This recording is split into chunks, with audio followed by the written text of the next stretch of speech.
Bonjour à toutes et à tous, c'est Sullivan et bienvenue sur ma chaîne YouTube. Si vous êtes un habitué de cette chaîne, vous devez certainement savoir que j'adore le Yaesu FT817ND. J'ai d'ailleurs fait 2 vidéos à son sujet, une présentation et ensuite un test de la partie HF. En émission et réception, j'avais parlé également des fonctionnalités les plus utilisées, j'avais aussi parlé des caractéristiques techniques du poste, au niveau de la sensibilité, etc. Dans la foulée, je devais sortir une vidéo sur la partie VHF, UHF, vous faire un test, mais me connaissant et étant donné que j'aime bien rentrer dans le détail, cette vidéo aurait fait à peu près une demi-heure, voire plus. Alors je sais que parmi vous, il y a des personnes qui aiment pas regarder les vidéos trop longues, au bout de 10 minutes, vous vous endormez, ou vous passez à autre chose, et il y a d'autres personnes qui aiment bien rentrer dans le détail. Donc j'ai voulu faire plaisir à tout le monde, et faire 2 vidéos de la partie VHF. Alors la première partie, celle que vous allez voir dans quelques instants, se concentre sur les fonctionnalités les plus utilisées en VHF UHF. Et également, j'ai fait un test de puissance avec un wattmètre branché sur charge fictive. Il y aura certainement par la suite un test VHF UHF en émission réception, mais en attendant, vous pouvez voir plein de vidéos que j'ai tournées pour la chaîne qui vous donneront une petite idée sur l'émission et réception de ce poste. Je vous souhaite une bonne vidéo et si ce n'est pas encore fait, n'hésitez pas à vous abonner à la chaîne. C'est gratuit et ça fait toujours plaisir. Aujourd'hui dans cette vidéo, je vais vous montrer les fonctions les plus utilisées en VHF et UHF avec le Yaesu FT817ND. Alors je vais vous montrer une fonction qui est plutôt classique sur chaque poste, il s'agit de la fonction VFO. Alors comment cela fonctionne sur le 817? Vous appuyez sur F, ici vous avez AB, vous cliquez ici sur le bouton A, donc ici qui correspond à la fonction AB, voilà, pour passer d'un VFO à un autre. Ici, quand je rappuie sur F, vous avez, quand vous appuyez sur le bouton B, donc A est égal B, donc c'est-à-dire que vous copiez le VFO A sur le VFO B. Ici, sur C, quand vous appuyez sur SPL, qui veut dire split, lorsque la fonction split est activée, là par exemple, j'ai mis en réception le 145 mégas pour la réception, et lorsque je passe en émission, je suis sur le 430-300. Bon, cette fonction est très utile par exemple pour la communication via satellite où vous avez une fréquence en émission en VHF et réception en UHF ou vice versa. Elle fonctionne dans tous les modes, que ce soit en HF, VHF et UHF. Maintenant, je vais vous montrer un mode mémoire. Donc, je rappuie sur le bouton F, je passe sur l'autre menu. Donc là, en A, en position A, j'ai MW, ce qui me permet, si j'appuie une demi-seconde, de sauvegarder donc cette fréquence dans la mémoire, dans l'une des mémoires du Yaesu FT817ND. Vous avez au total 200 mémoires. Donc là ici sur C, la fonction tag me permet de passer d'un mode mémoire avec le nom de la mémoire. J'appuie sur tag et là ici j'ai directement la fréquence. Cette fonction est vraiment très utile, par exemple si vous avez en mémoire un relais que vous avez nommé et que vous ne savez plus la fréquence exacte, eh bien en appuyant sur le bouton C, eh bien, vous pouvez connaître la fréquence tout simplement. Là maintenant je vais vous montrer un menu très utile lorsque vous utilisez les relais, eh bien là par exemple vous avez la possibilité de choisir, donc si vous souhaitez émettre donc sur un relais par exemple avec un décalage donc négatif ou positif. Et la petite astuce, lorsque vous restez le doigt appuyé sur A, voilà, vous pouvez choisir directement le shift. Là, par exemple, par défaut, en VHF, donc c'est 600 kHz, mais j'ai la possibilité, hop, lorsque je rappuie ici sur F, de pouvoir directement modifier eh bien, ce shift directement. Donc là, je le laisse à 600, donc à 600 kHz. Maintenant, la fonction reverse permet directement de passer, donc par exemple là, de 145 à 145-600, donc qui est la fréquence donc, de réception, et là ici je repasse sur la fréquence d'émission. Une autre fonction qui est beaucoup utilisée aujourd'hui sur les relais analogiques, eh bien c'est la fonction donc, de tonalité, donc de pouvoir activer ou non le CT-CSS. Donc là, par exemple, quand je clique sur Tone, j'ai la possibilité de, par exemple, d'envoyer uniquement donc, la tonalité, donc c'est uniquement une tonalité en émission. Là, ici, donc le squelch, le tone squelch, c'est-à-dire que par exemple, si donc une autre personne utilise une tonalité différente que celle que j'ai rentrée donc pour la partie réception, eh bien mon squelch ne s'enclenchera pas. Par exemple, si j'ai mis 123 et qu'il y en a un qui n'a pas de tone squelch ou qu'il y en a un autre, eh bien ça ne se déclenchera pas. Donc, mis à part le tone squelch en CT-CSS, vous avez également la fonction donc DCS. Qu'est-ce que c'est que la fonctionnalité DCS? Eh bien, c'est une tonalité subaudible, cette fois-ci qui n'est plus analogique. Eh bien, celle-ci est numérique. C'est des tonalités donc, numériques, donc en FSK, qui vous permet de déclencher donc, le squelch de votre correspondant ou du relais. Alors, également, une autre astuce, lorsque vous appuyez une demi-seconde sur le bouton C, eh bien, vous allez directement sur le menu Tone Frequency, qui vous permet de régler donc, la tonalité du CT-CSS. Donc uniquement le CT-CSS. Je vais vous montrer dans quelques instants pour régler donc, le DSC, parce que pareil, il y a différentes tonalités. Alors, également une autre astuce pour accéder à cet autre menu, donc le menu secondaire, il faut appuyer sur F pendant une demi-seconde, et là vous avez tous les menus. Donc là, le menu donc, pour le CT-CSS, c'est le menu 48. Alors pour régler donc, les tonalités en mode DSC, il faut aller dans le menu 23, et là, vous avez la possibilité de choisir le code qui vous convient. Après, je vous montrerai, il y a une fonction qui vous permet directement, lorsqu'il y a un relais qui utilise donc soit du DSC ou du CT-CSS, de pouvoir scanner directement la fréquence et de la trouver automatiquement. Je ne vais pas vous montrer tous les menus de ce poste. Si vous voulez avoir vraiment plus de détails pour la TRS, pour le scan des fréquences, etc., eh bien, je vous invite à regarder directement le menu. Mais si vous avez des questions, n'hésitez pas à revenir vers moi. Ici, la fonction, alors en VHF, en UHF, ça ne fonctionne pas. La fonction IPO, donc atténuation, ne fonctionne pas. Ça fonctionne uniquement en HF. Vous pouvez voir, voilà, ici, c'est bloqué. Par contre, si je vais directement donc, en HF, eh bien là, je peux l'utiliser. Mais par contre, ça ne fonctionne pas en VHF. Et en UHF. Un autre menu qui est très utile, eh bien, c'est celui-ci. Alors, je ne vais pas vous parler tout de suite de la fonction PWR. Je vais vous montrer ensuite ça, vous avez la possibilité de régler votre puissance. Mais je vous montrerai ensuite avec le DEWA, savoir ce que ça donne au niveau puissance. Alors ici, cette fonction, quand vous appuyez sur le bouton B, vous permet de choisir l'afficheur que vous souhaitez. Donc, par exemple, ici, donc là, je peux afficher ma puissance, donc PO. Ici, l'ALC. Donc là, le ROS. Et donc là, ici, la modulation. Lundi, mardi. Je vais vous montrer une fonction très utile avec le Yaesu FT817, 817ND et 818.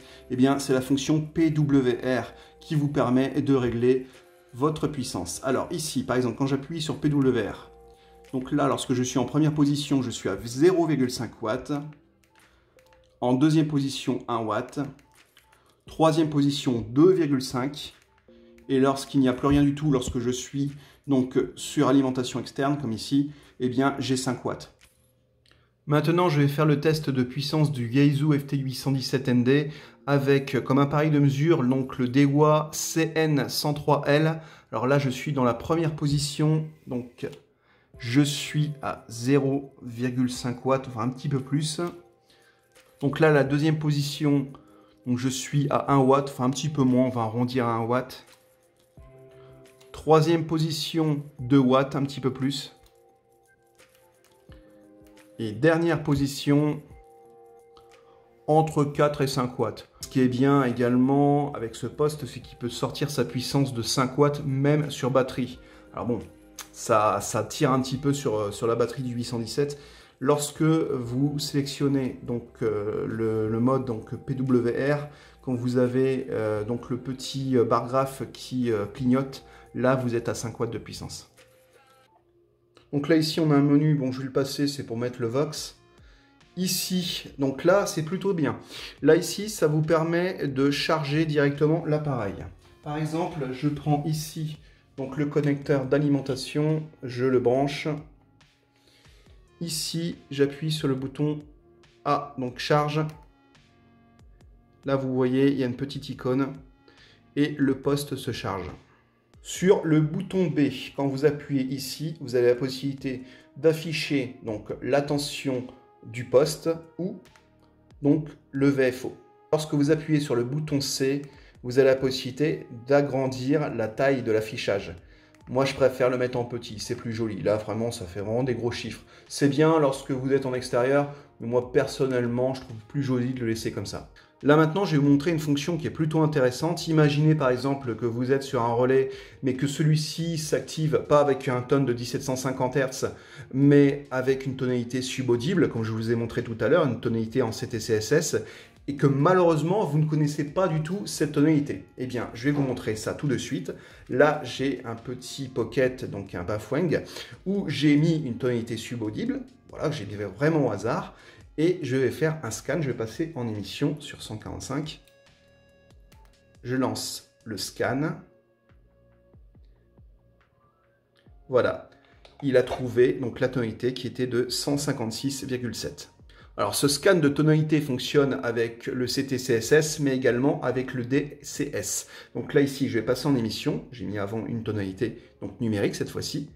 Je passe en émission, j'appuie sur DCH. Et là, il va scanner. Voilà, c'est bon, 3672. Comme je vous ai montré tout à l'heure, vous avez un menu qui est un petit peu plus avancé sur le 817ND. Vous appuyez ici sur le bouton F pendant une demi-seconde et là vous avez un menu qui est beaucoup plus large avec des fonctions qui ne concernent pas forcément la partie VHF, UHF, mais vraiment des fonctions globales au poste. Là par exemple, le menu 30 vous permet de régler le pas d'incrémentation en FM. Donc là je suis à 12,5 mais je peux régler à 10, 6,25, 5 et je peux monter jusqu'à 50. Mais vous avez plein de fonctions dans ce poste. Je vous invite vraiment à regarder la notice qui vous permettra de voir vraiment les fonctions vraiment avancées du 817ND. Cet été, je vous avais montré qu'avec le FT817ND et 817, enfin tous les dérivés, il y a la possibilité de faire des modes numériques en HF. Mais c'est également le cas en VHF. Par exemple, vous pouvez faire de la PRS, vous pouvez faire du FT8, vous pouvez faire de la SSTV, vous pouvez faire plein de choses. Par exemple, si vous souhaitez faire du packet ou de la PRS, vous avez donc les boutons mode ici et il suffit de se mettre là sur PKT, donc comme packet. Donc là directement, alors je ne vais pas vous montrer la configuration du logiciel. Vraiment, si vous souhaitez avoir une petite démo, j'ai une Signalink, j'ai tout ça, je pourrais faire par la suite une autre vidéo. Mais là, je ne vais pas vous montrer. Là, pour faire du packet, et ici, quand vous appuyez sur le bouton mode, ici, là, vous pouvez faire par exemple du FT8 et d'autres modes digitaux. Une fonction qui est également intéressante, enfin c'est plus un gadget sur ce poste, c'est la fonction bandscope qui vous permet de surveiller vraiment ce qui se passe sur les bandes adjacentes. Donc là, je me mets avec donc, le petit menu, je vais sur SSM, j'appuie sur A et là, ça va me scanner donc la bande. Et là, je vois qu'en bas, il y a justement une émission, donc je vais aller faire un petit tour pour voir ce qui se passe.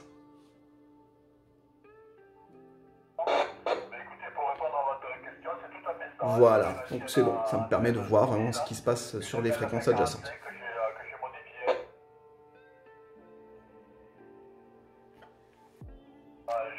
Voilà, donc j'ai du monde en bas.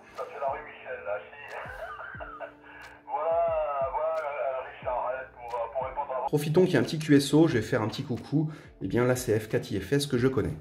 Foxtrot 4 Hotel Zulu Charlie qui se signale. 73 Sullivan, j'espère que tu vas bien. Foxtrot 4, India Foxtrot Sierra, Foxtrot 4, Hotel Zulu Charlie, micro retour.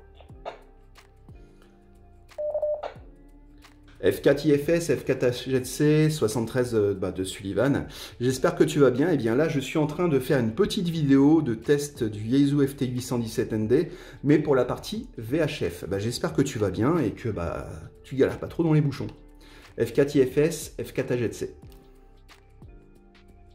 J'espère que cette vidéo vous a fait plaisir. Bon, c'est vrai qu'à la base, elle devait durer entre 20 minutes et une demi-heure. C'était une vidéo complète, une seule partie pour la partie VHF et UHF. Mais c'est peut-être mieux de faire comme ça, au moins vous regardez vraiment ce qui vous intéresse. Là, c'était les fonctionnalités et le test de puissance.